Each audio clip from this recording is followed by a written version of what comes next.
తెలంగాణ రాజకీయాల్లో Jubilee hills ఉప ఎన్నిక హాట్ టాపిక్ గా మారుతోంది. BRS sitting MLA Maganti Gopinath మృతితో 6 నెలల లోపు బైపోల్ జరగనుండగా హైదరాబాద్ సెంటర్ గా ఆసక్తికర పరిణామాలు జరుగుతున్నాయి.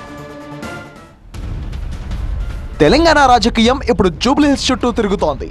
మరికొన్ని రోజుల్లో ఇక్కడ ఉప ఎన్నిక జరగనుండడంతో ఎలాగైనా నెగ్గాలి అనే ప్రయత్నంలో ఉన్నాయి ప్రధాన పార్టీలు. అయితే అధికార పార్టీ కాబట్టి కాంగ్రెస్ కాస్త ముందుగానే అలర్ట్ అయినట్టు తెలుస్తోంది. రూలింగ్ పార్టీగా అక్కడ పాగా వేసేందుకు ప్రతి వ్యూహాలతో బ్యాటిల్ గ్రౌండ్ లోకి దిగింది. హైదరాబాద్ ఇన్ఛార్జ్ గా ఉన్న జగ్గారెడ్డి గాంధీ భవన్ లో నేతలతో ప్రత్యేక సమావేశం నిర్వహిస్తే మంత్రులు అప్పుడే క్షేత్రస్థాయిలో దిగిపోయారు. ఇవాళ ఏకంగా 3 మంత్రులు జూబ్లీ హిల్స్ లో కోట్ల రూపాయల అభివృద్ధి కార్యక్రమాలకు శంకుస్థాపనలు చేయడం ఆసక్తి రేపుతోంది. అయితే జూబ్లీ హిల్స్ ఎన్నికల్లో గెలిపే లక్ష్యంగా మంత్రులు రంగంలోకి దిగినట్టుగా ప్రచారం జరుగుతోంది. మంత్రుల పర్యటనపై క్యాస్ట్ ఈక్వేషన్స్ లోనూ చర్చ జరుగుతోంది.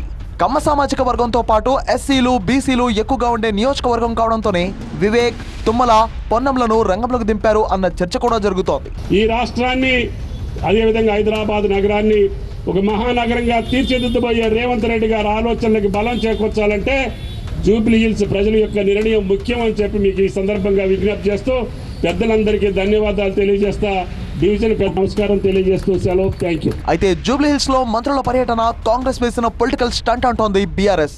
జూబ్లీ హిల్స్ లో సీసీ రోడ్ల పనులకు వ్యవసాయ, కార్మిక మంత్రులకు ఏంటి సంబంధమని ప్రశ్నిస్తోంది.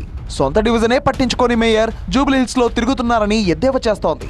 ఎన్ని జిమ్మిక్కులు చేసినా జూబ్లీ హిల్స్ లో కాంగ్రెస్ గెలవడం అసాధ్యమంటోంది. జూబ్లీ హిల్స్ ప్రజలు తెలివైన నిర్ణయం తీసుకోవాలి, ఖచ్చితంగా తెలివైన నిర్ణయమే తీసుకుంటారు. బీఆర్ఎస్ పార్టీ అభ్యర్థినే జూబ్లీ హిల్స్ లో మళ్ళీ గెలిపిస్తారు.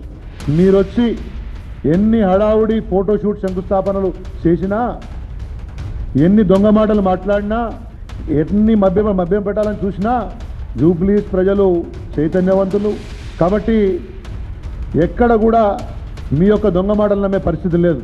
ఇక కాంగ్రెస్ పార్టీలో జూబ్లీ హిల్స్ టికెట్ కోసం భారీ పోటీయే కనిపిస్తోంది. లేటెస్ట్ గా ఆ జాబితాలో మాజీ ఎంపీ అంజన్ యాదవ్ చేరారు. తనకు జూబ్లీ హిల్స్ టికెట్ ఇవ్వాలన్న అంజన్ లేదంటే ఎమ్మెల్సీని చేసి మంత్రిగా అవకాశం ఇవ్వాలని డిమాండ్ చేస్తున్నారు. మరి జూబ్లీ హిల్స్ బైపోల్ విషయంలో ఇప్పుడే ఇలా ఉంటే మున్ముందు ఇంకెలా ఉంటుందన్నదే ఆసక్తి రేపుతున్న అంశం.